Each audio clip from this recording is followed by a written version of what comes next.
If you want your life to be successful, you will not let yourself do certain things because you're just no good at them. Once you get that picture down, then you can find the paths wherever the paths are. You're open-minded.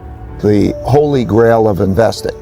It's 3 pages long, and it explains basically this important thing, because when that epiphany happened to me and how I would do it, it changed everything. And it's so important for the average person who's listening. And let me explain why that is. Because the average person who's listening, too many people, think that they can go into this very difficult zero-sum game of betting against the consensus and be right. You know what I mean? In other words, investor says, I'm going to go in the markets, I'm going to make money. Betting against the consensus and be right. Right, because the consensus is built into the price. Okay?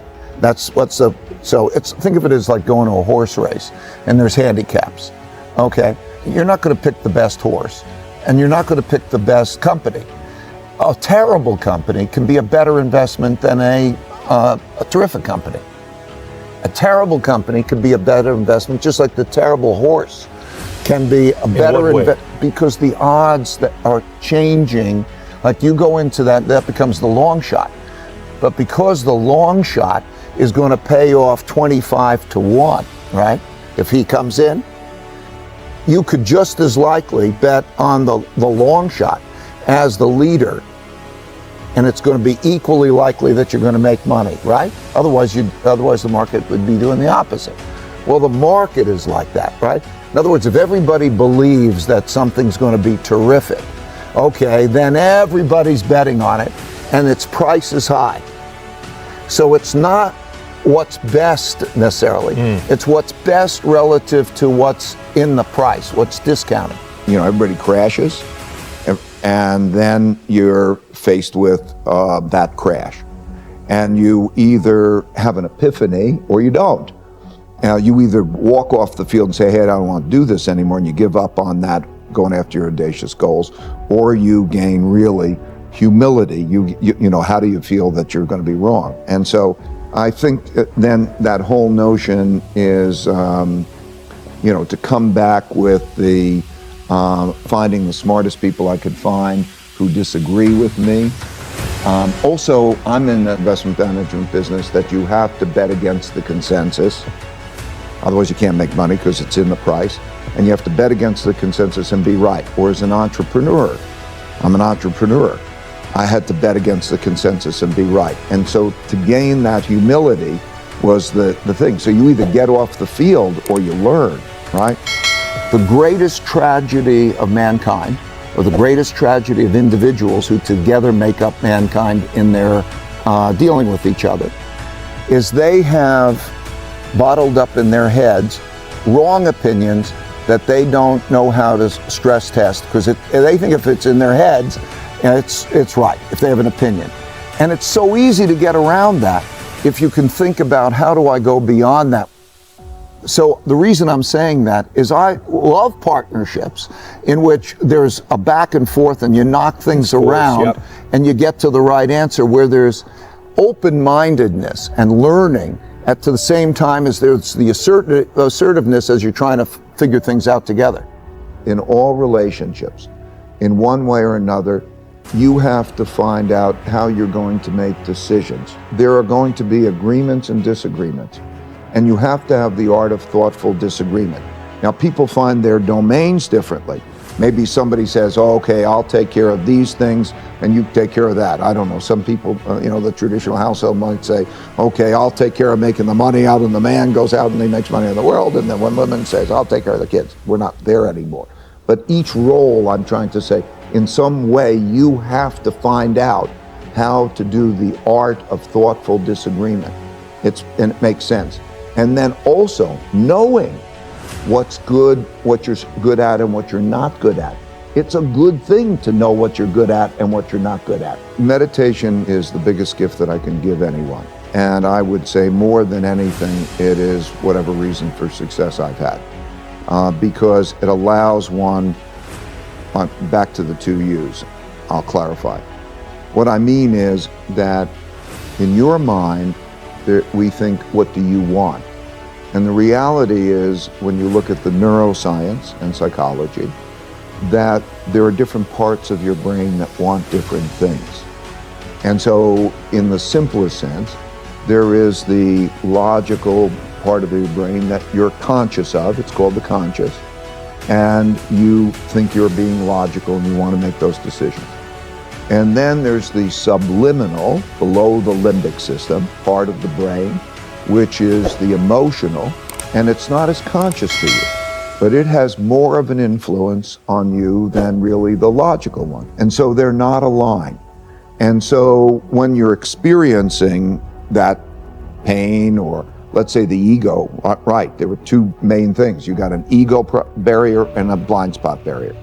If you can get past your ego barrier and you get past your blind spot barrier, you can accomplish anything, because you also know that you don't have to do everything, you don't have to figure it out yourself. You can take in from other people the different ways to approach things in the best possible way.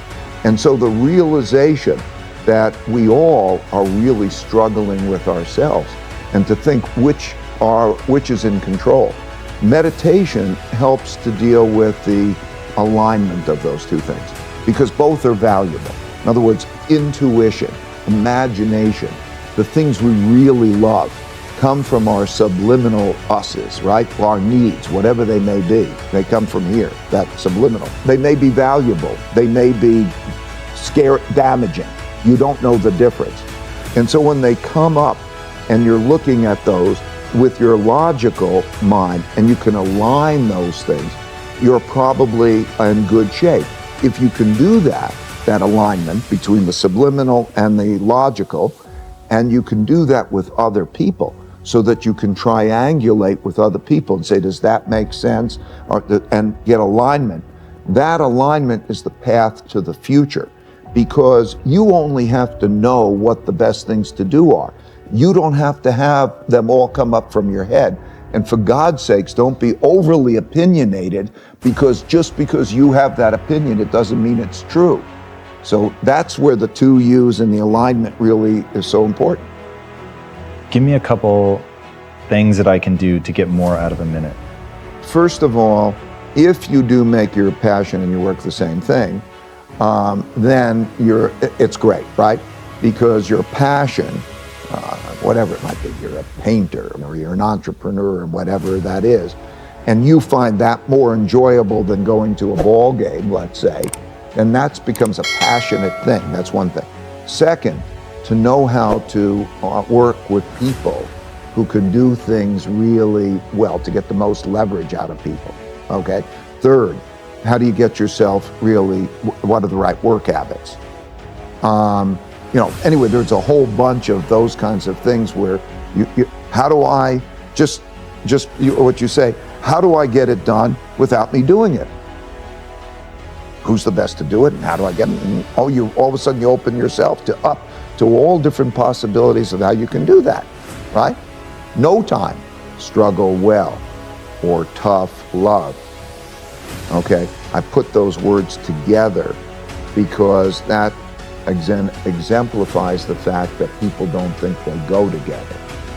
And so if you start to realize struggling well is what will get you what you want, okay, rather than avoiding struggle, that's what I'm trying to convey. And so if you realize that, then you will go to the struggle.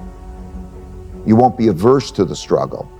And you will think, and then under that in the book, I wrote all these different ways of what it means to struggle well, okay? How you have thoughtful disagreement, how you listen to maybe you're not good at that or not, how you learn, how you navigate all the ways through that so that you get stronger.